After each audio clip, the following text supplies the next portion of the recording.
Kelima, sejarah rumah berhantu. Cerita kali ini berasal dari Arizona, Amerika Serikat. Jadi ceritanya itu ada seorang perempuan yang bernama Susie Somori. Dia waktu itu tinggal di rumah tua yang terdiri dari 3 lantai. Kebetulan rumahnya ini itu memuat banyak tangga dan memiliki kamar yang banyak. Dari sekian banyak kamar, dari sekian banyak ruangan, ada satu ruangan yang benar-benar dihindarin sama Susie. Letak ruangannya itu ada di lantai 3 dan ruangannya ini merupakan kamar kosong yang di dalamnya terdapat sebuah lukisan matahari. Kata Susi, setiap kali dia melihat lukisan ini, dia sering merasa kurang nyaman. Lalu pada satu hari ada satu keponakannya yang masih kecil main ke dalam ruangan tadi. Pas dia cek ternyata keponakannya ini lagi ngobrol dengan sesuatu. Gue mau lo perhatiin baik-baik.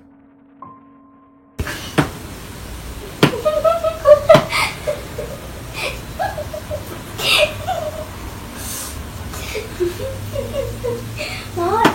What I heard? I heard that. I heard that. I'm not stupid. I'm very smart. I'm the smartest kid in class. Okay, not really. Do you want this or do I keep it? Okay. I'm tired. I'm hungry.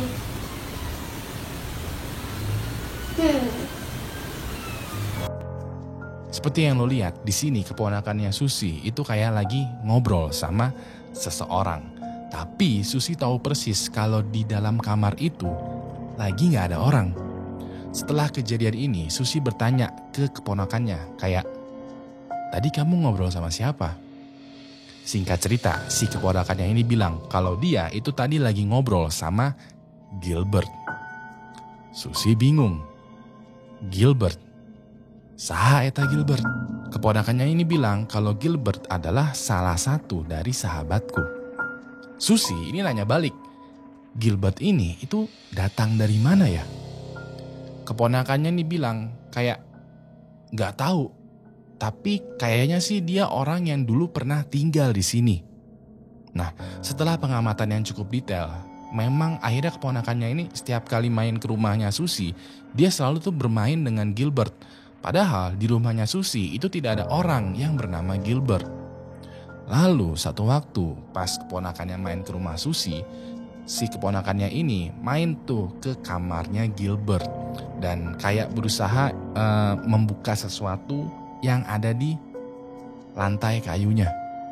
Susi yang kepo itu ujung-ujungnya ngintip tuh. Pas keponakannya ini udah selesai bermain di kamarnya Gilbert, Susi langsung memeriksa sekiranya apa sih yang ada di balik kayu tadi yang dimainkan sama keponakannya. Hasilnya adalah Susi menemukan sesuatu yang mengejutkan dia. Seperti biasa, gue mau lo perhatiin baik-baik.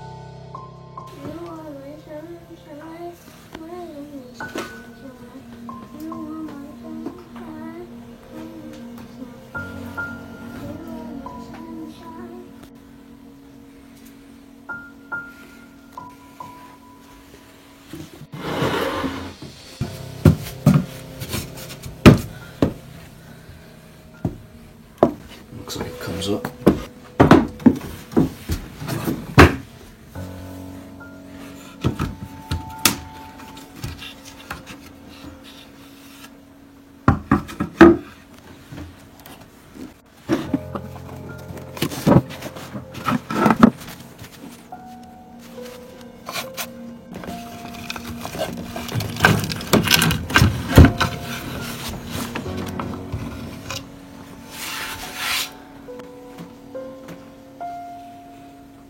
Seperti yang lo lihat di bawah kayu tempat di mana lukisan itu menempel, Susi menemukan papan Ouija.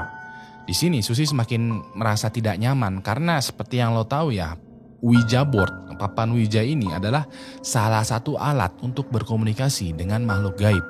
Singkat cerita, Susi ini langsung mencari tahu nih tentang rumah, sejarah rumah yang ia tinggalin ini. Ternyata rumah yang dia tempatin itu berdiri sejak tahun 1902 dan pernah dihuni oleh sebuah keluarga.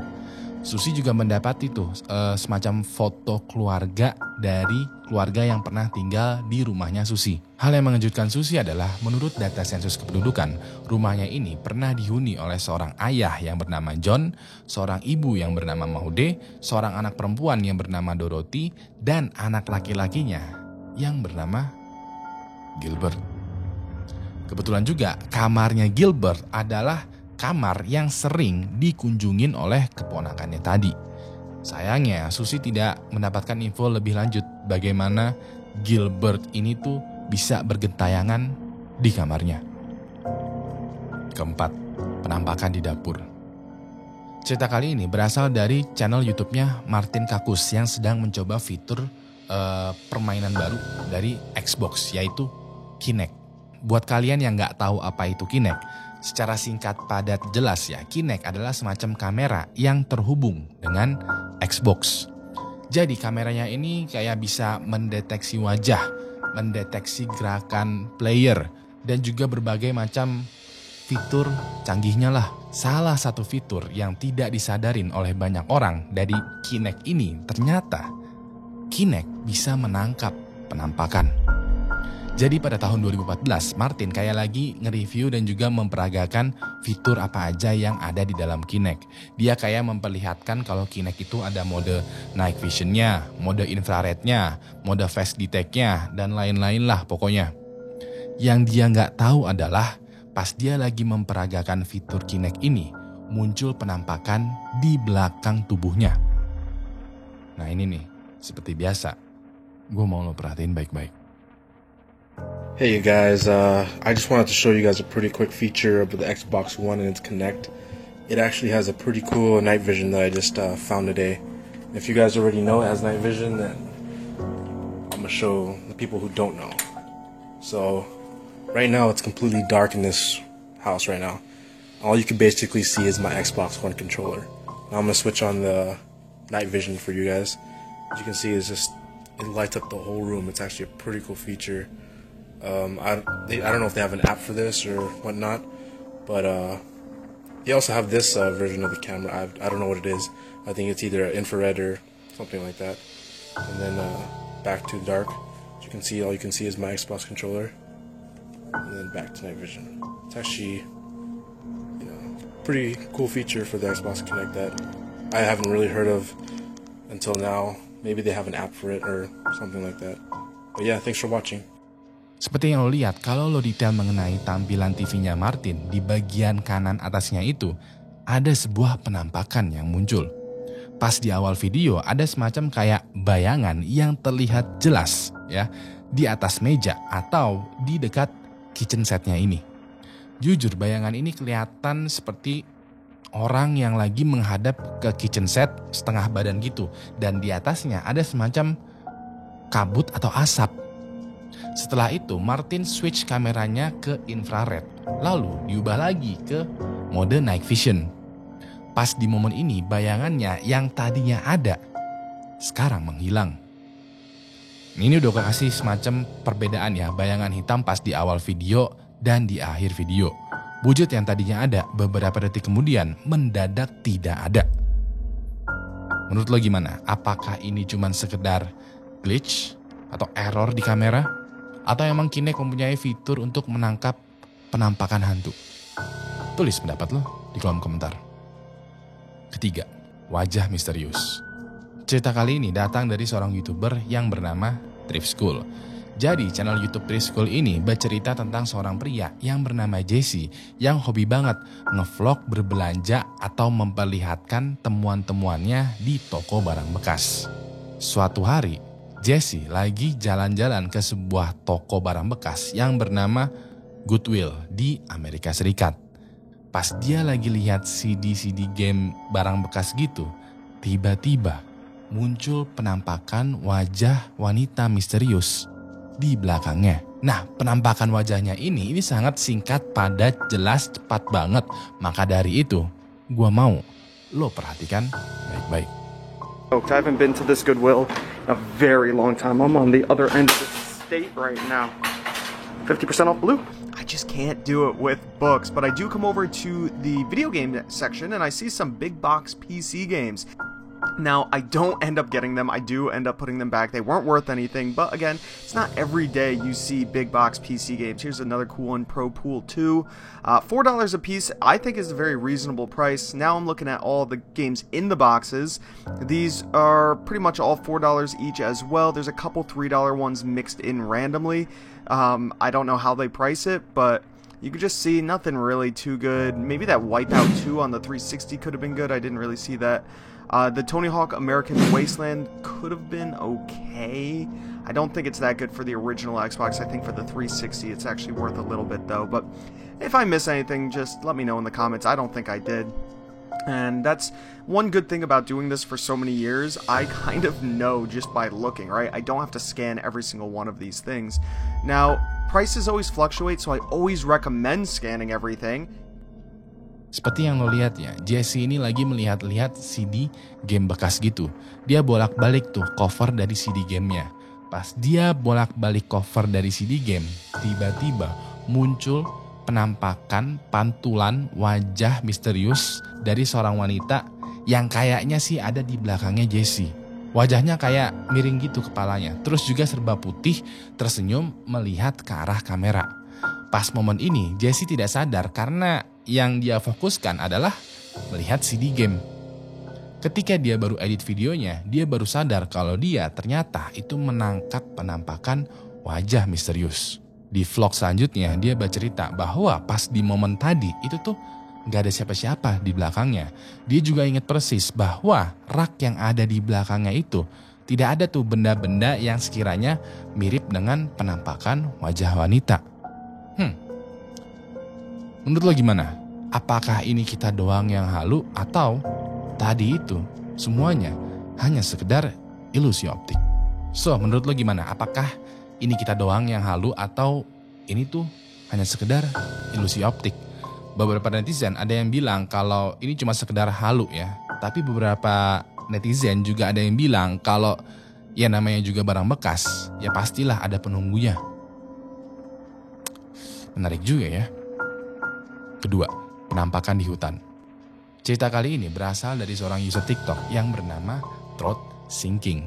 Jadi Throat Sinking ini adalah seorang pria yang sering banget nih mengupload konten tentang bernyanyi menggunakan tenggorokannya.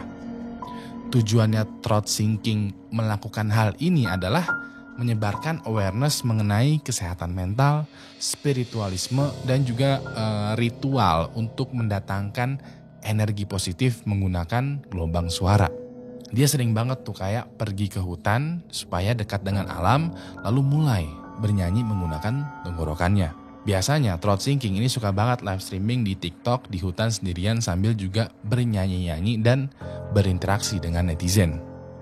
Lalu pada satu hari pas dia lagi live streaming di TikTok, ya pas dia lagi bernyanyi gitu, tiba-tiba ada seekor rusa yang menghampiri dia. Throat Sinking lalu kayak mengalihkan perhatian netizen gitu ya, yang sedang nonton live streamingnya ini ke arah rusa yang mendekatinya. Yang dia tidak tahu adalah ternyata tidak hanya rusa yang menghampirinya, tapi juga penampakan makhluk dari dalam hutan. Gue mau lo perhatiin baik-baik.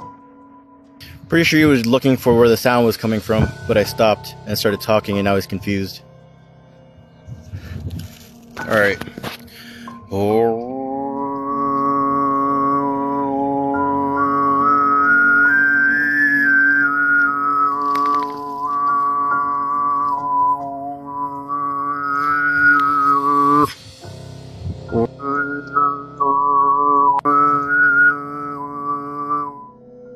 Seperti yang lo lihat, pas Throat Sinking memalingkan HP-nya untuk memperlihatkan rusa yang menghampirinya, di belakang rusa tersebut ada penampakan misterius ya, mengintip ke arah dia. Kalau gua zoom in lagi ya, penampakan ini kayak seorang wanita berambut panjang dengan penampilan yang lusuh gitu, sedang menengok ke arah Throat Sinking. Lalu beberapa detik kemudian penampakannya ini ngumpet ke balik pohon. Jujur ya, di satu sisi gue ingin percaya kalau ini adalah penampakan dari random people yang kebetulan lewat dan melihat ke arah throat sinking lalu ngumpet lagi. Tapi di satu sisi lain, gue juga ingin percaya kalau ini adalah penampakan penunggu hutan. Karena seperti yang gue sering bahas sebelumnya ya, di hutan itu sering ada makhluk misterius yang bermunculan. So, menurut lo gimana? Tulis pendapat lo lagi-lagi di kolom komentar. Pertama, tangan misterius. Video penampakan yang kali ini datang dari seorang user TikTok yang bernama Mr. Fender 76. Mr. Fender adalah seorang user TikTok yang setiap harinya mengupload konten berisi modifikasi mobil. Dia sering tuh ngebahas tentang mobil, komunitas mobilnya, lalu juga gak sedikit ngasih cuplikan tentang keluarganya. So, bisa dibilang Mr. Fender ini adalah seorang bapak-bapak yang hobi upload konten mobil atau keluarganya. Nah, pada tanggal 15 Februari kemarin, dia ngebuat sebuah video tentang cara dia memasangkan lampu tambahan di bumper belakang mobilnya. Di beberapa video selanjutnya, dia upload video mengenai proses modifikasi lampu mobilnya sekaligus juga memperagakan hasilnya. Dia coba-coba tuh ganti warna lampu yang baru aja terpasang di mobilnya. Lalu ada nih satu netizen TikTok yang memberikan pertanyaan kepada Mr. Fender. Si user ini nanya, itu lampu beneran terang banget atau cuma sekedar hiasan aja? Ya udah deh, Mr. Fender menjawab pertanyaan tadi menggunakan video. Di dalam videonya dia bercerita bahwa dia bakalan pergi ke hutan yang ada di pinggir kota yang gelap total, yang gak ada cahaya sama sekali untuk ngetes seberapa terang sih lampu modifikasinya. Mr. Fender pun akhirnya parkir mobil di hutan yang gelap dan begitu dia udah siap, dia nyalain tuh lampunya. Pas di sini nih ya, pas lampunya nyala, muncul dah tuh tangan misterius. Gue mau lo perhatiin baik-baik. The lights are definitely functional, but unfortunately I live in a city and there are street lights everywhere. But I can find a place to go test them. Okay, I found some really dark woods. I just put some tinfoil over the reverse lights. So I'm going to show you what the stock reverse lights look like, and then I'm going to uncover them and show you what the added reverse lights look like. These are the stock reverse lights. And these are the ones I just installed.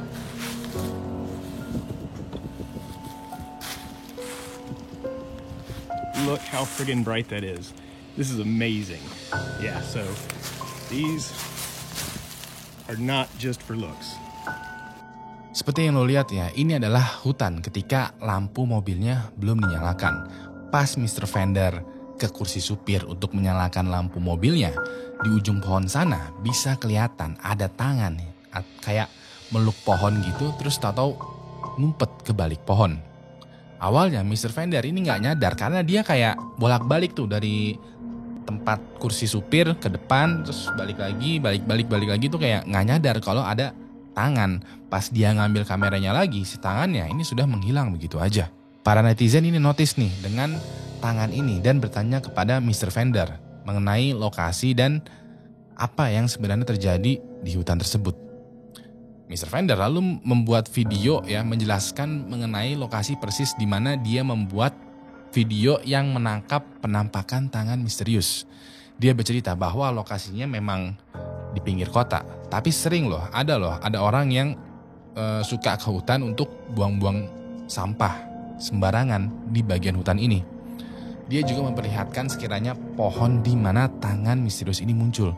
Dia bilang juga bahwa dia sebenarnya bukan orang yang percaya dengan hal gaib. Dia lebih percaya kalau tangan misterius ini adalah tangan orang yang kebetulan lewat di pohon. Cuman yang jadi pertanyaannya adalah, kalaupun ini adalah tangan dari orang yang kebetulan lewat, ngapain? Orang ini tuh lagi ngapain? Terima kasih telah memberikan gue kesempatan untuk menemani malam Jumat lo. Kalau sekiranya masih butuh asupan horor, langsung aja klik video yang ada di sebelah kanan ini. Karena di dalam video ini gue ngebahas berbagai macam penampakan hantu yang lebih mengerikan. Terakhir, nama gue Ewing dan sampai jumpa lagi di malam Jumat selanjutnya. Good night.